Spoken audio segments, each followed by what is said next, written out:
புதுக்கோட்டை மாவட்டம் அறந்தாங்கி தாலுகா அத்தானி திருவாடியில் மார்ச் 26 அன்று அடித்து கொலை செய்யப்பட்ட விக்னேஷுக்கு நீதி கேட்டு ஆர்டிஓ அலுவலகத்தில் முற்றுகை போராட்டம் நடைபெற்றது.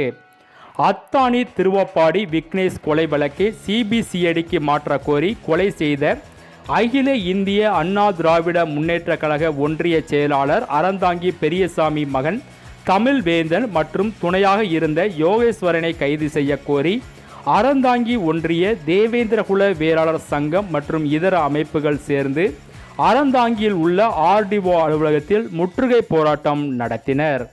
நீதி கிடைக்கும் வரை போராட்டம் தொடரும் என அம்மக்கள் தெரிவித்துள்ளனர்.